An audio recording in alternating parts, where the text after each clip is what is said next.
Primeiro livro de Samuel, capítulo 21. Davi foge de Saul. Davi foi falar com o sacerdote Aimeleque em Nobe. O sacerdote saiu tremendo para se encontrar com Davi e disse: "Por que é que você veio aqui sozinho?" Davi respondeu: "Estou aqui a serviço do rei. Ele ordenou que eu não deixasse ninguém saber o que ele me mandou fazer. Por isso mandei que os meus soldados fossem encontrar-se comigo em certo lugar. Agora diga, o que é que você tem para comer? Me dê uns 5 pães ou qualquer outra coisa que você tiver." O sacerdote disse: "Eu não tenho pão comum, só pão sagrado. Você pode levá-lo, se é que já faz algum tempo que os seus soldados não tiveram relações sexuais." Davi respondeu: "Claro que não tiveram. Nós não estivemos com nenhuma mulher. Os meus homens sempre se mantêm puros quando saímos em missão comum. Quanto mais agora que estamos em missão especial." Então o sacerdote deu a Davi os pães sagrados, porque ele só tinha os pães que haviam sido oferecidos a Deus, o Senhor. Esses pães tinham sido tirados da mesa sagrada e trocados por pães frescos. Acontece que Doeg, o edomita, que era o chefe dos pastores de Saul, estava ali, naquele dia, porque tinha de cumprir um dever religioso.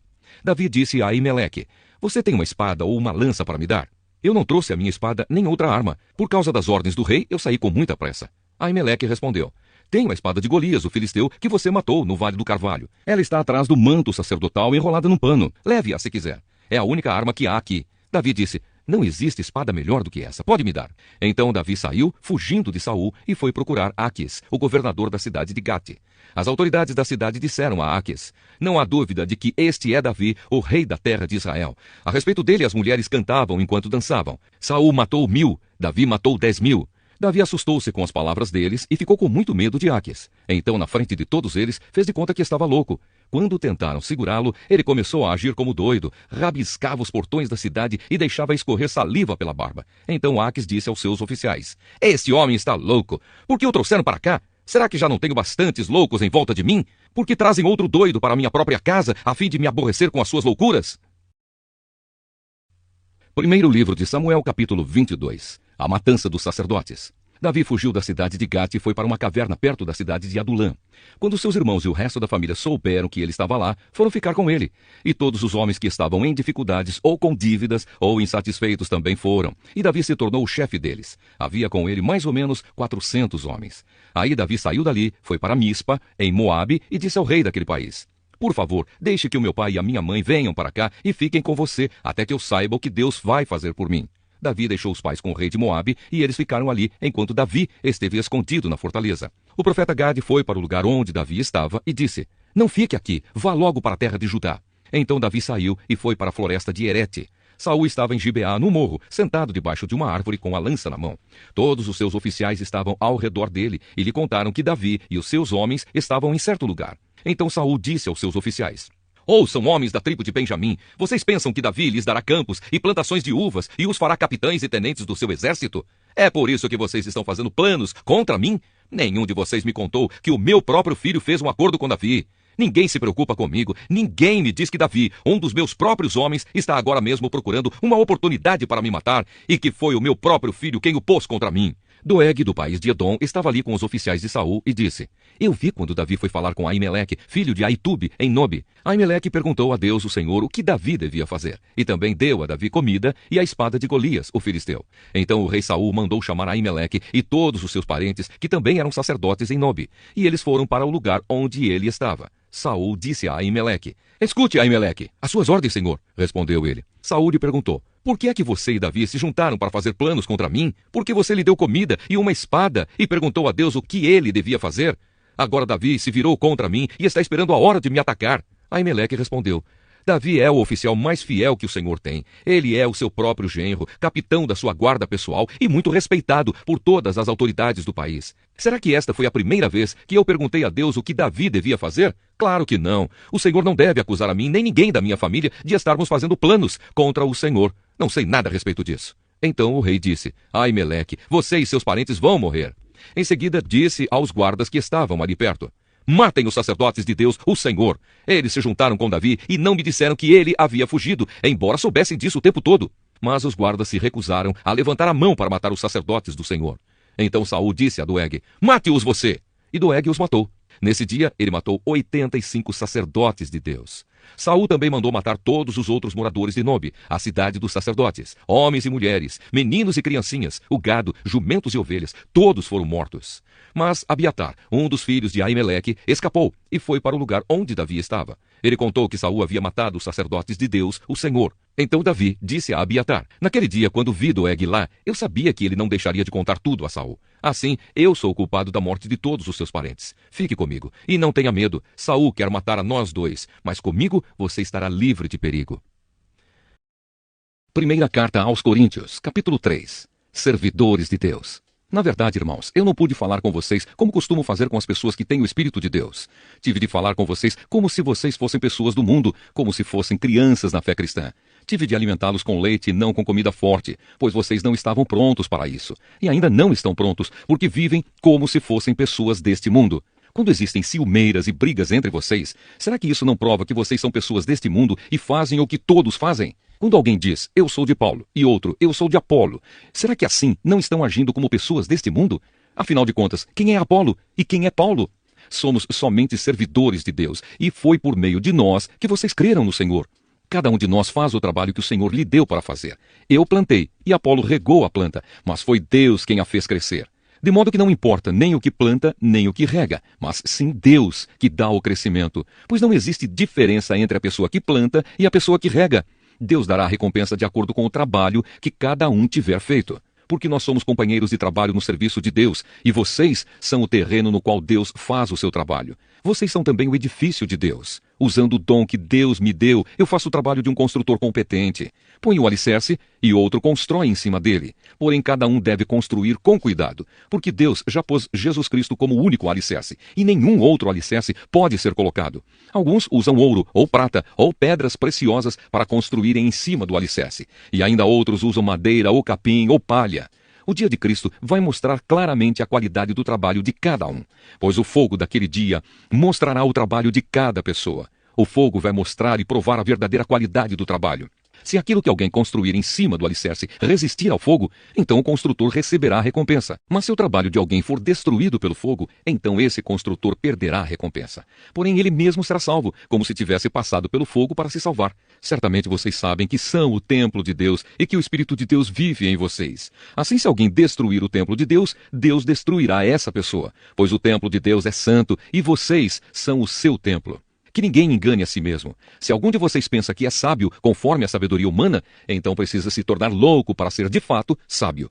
Pois aquilo que este mundo acha que é sabedoria, Deus acha que é loucura. Como dizem as Escrituras Sagradas, Deus pega os sábios nas suas espertezas. E também, o Senhor sabe que os pensamentos dos sábios não valem nada. Ninguém deve se orgulhar daquilo que as pessoas podem fazer, pois tudo é de vocês, isto é, Paulo, Apolo, Pedro, este mundo, a vida e a morte, o presente e o futuro. Tudo isso pertence a vocês, e vocês pertencem a Cristo, e Cristo pertence a Deus. Ezequiel, capítulo 1. A primeira visão de Ezequiel. O trono de Deus. No dia 5 do quarto mês do ano 30, eu, o sacerdote Ezequiel, filho de Buzi, vivia na Babilônia, na beira do rio Quebar, junto com os judeus que haviam sido levados para lá como prisioneiros. O céu se abriu e eu tive uma visão de Deus. Quando isso aconteceu, fazia 5 anos que o rei Joaquim estava preso. Ali na Babilônia, na beira do rio Quebar, eu ouvi o Senhor falar comigo e senti o seu poder. Olhei e vi uma tempestade que vinha do norte. Raios saíam de uma nuvem enorme. Em volta da nuvem, o céu estava em fogo, e no meio do fogo havia uma coisa que brilhava como bronze. No meio da tempestade, vi o que me pareciam 4 animais. A sua forma era de gente, porém cada um tinha 4 caras e 4 asas. As pernas deles eram retas e tinham cascos que eram parecidos com cascos de touro e que brilhavam como bronze polido. Além das 4 caras e das 4 asas, cada um tinha 4 mãos de gente, uma debaixo de cada asa. 2 asas de cada animal estavam abertas, com as pontas tocando uma na outra. Assim os animais formavam um quadrado e andavam em grupo, sem virar o corpo. Cada animal tinha 4 caras diferentes. Na frente, a cara era de gente. Do lado direito, era de leão. Do lado esquerdo, era de boi. E atrás, a cara era de águia. 2 asas de cada animal se abriam para cima e tocavam as pontas das asas dos animais que estavam ao seu lado. E com as outras asas, eles cobriam o corpo. Cada animal podia olhar para as 4 direções e, por isso, o grupo ia aonde queria, sem precisar virar. Entre os animais havia uma coisa que parecia uma tocha acesa e que estava sempre em movimento. O fogo aumentava e do fogo saíam relâmpagos, e os animais corriam para cá e para lá como relâmpagos. Quando eu estava olhando para os 4 animais, vi 4 rodas no chão, uma ao lado de cada um deles. As 4 rodas eram iguais e brilhavam como pedras preciosas. Dentro de cada roda havia outra roda atravessada, e assim, sem virar, as rodas podiam rodar em qualquer direção. Os aros das rodas eram cobertos de olhos. Quando os animais andavam, as rodas rodavam ao lado deles. Quando os animais subiam da terra, as rodas também subiam. Os animais iam aonde queriam, e as rodas faziam o que os animais faziam, porque os animais as controlavam. Assim, toda vez que os animais andavam ou paravam ou subiam do chão, as rodas faziam o mesmo. Acima das cabeças dos animais havia uma coisa que parecia uma cobertura curva, feita de cristal brilhante. Debaixo da cobertura, cada animal abria 2 asas na direção das asas do outro, que estava ao seu lado, e cobria o corpo com as outras 2 asas. Eu ouvi o barulho das suas asas quando voavam. Era como o rugido do mar, como o barulho de um grande exército, como a voz do Deus Todo-Poderoso. Quando paravam de voar, abaixavam as asas, mas ainda se ouvia um som que vinha de cima da cobertura que estava sobre as cabeças deles. Acima da cobertura, curva, havia uma coisa parecida com um trono feito de safira. Nele estava sentado alguém que parecia um homem e que brilhava como se fosse bronze no meio do fogo. Todo ele brilhava com o mesmo clarão de fogo, e a sua luz tinha todas as cores do arco-íris nas nuvens. Esta era a luz brilhante que mostra a presença da glória do Senhor.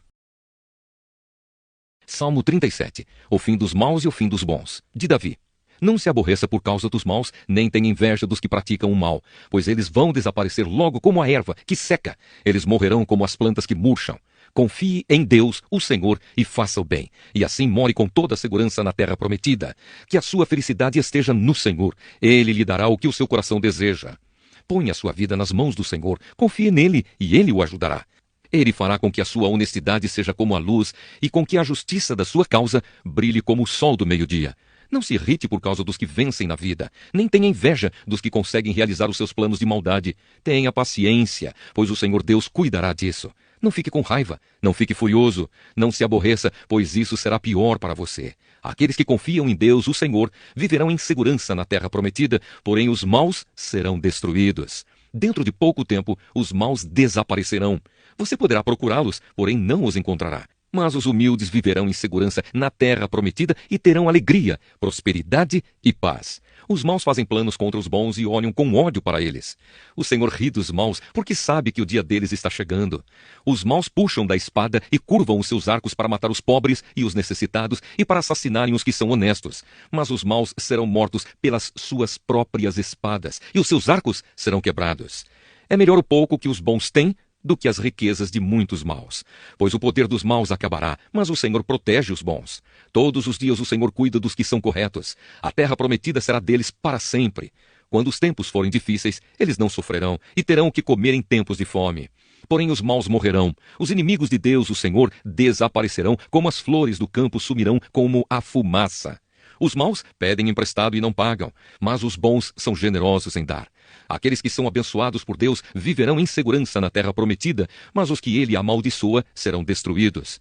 O Senhor nos guia no caminho em que devemos andar e protege aqueles cuja vida é agradável a ele. Se eles caírem, não ficarão caídos, porque o Senhor os ajudará a se levantarem. Fui moço e agora sou velho, mas nunca vi um homem bom abandonado por Deus e nunca vi os seus filhos mendigando comida. Ele sempre é generoso em dar e emprestar, e os seus filhos são uma bênção. Afaste-se do mal e faça o bem, e você sempre morará na terra prometida, pois o Senhor ama aquilo que é direito e certo e não abandona os seus servos fiéis. Ele sempre protege o seu povo, mas os descendentes dos maus serão destruídos. Os bons possuirão a terra prometida e sempre morarão nela. Eles dizem coisas sábias e sempre falam o que é direito e certo. Guardam no coração a lei do seu Deus e nunca se afastam dela. Os maus espiam os bons e procuram matá-los. Porém o Senhor Deus não abandonará os bons nas mãos do inimigo, e quando forem julgados, não deixará que sejam condenados. Ponham a sua esperança no Senhor e obedeçam aos seus mandamentos. Ele lhes dará a honra de possuírem a terra prometida, e vocês verão os maus serem destruídos. Vi um homem mau, um dominador cruel, que era grandioso como um cedro dos montes Líbanos. Porém um dia passei por ali, e ele já havia desaparecido. Eu o procurei, porém não pude encontrá-lo. Preste atenção nos bons e observe os honestos, e você verá que as pessoas que amam a paz deixam descendentes. Mas os que desobedecem às leis de Deus serão completamente destruídos, e os seus descendentes desaparecerão. O Senhor Deus salva do perigo os que são bons e os protege em tempos de aflição. O Senhor os ajuda e livra, e porque eles procuram a sua proteção, ele os salva dos maus.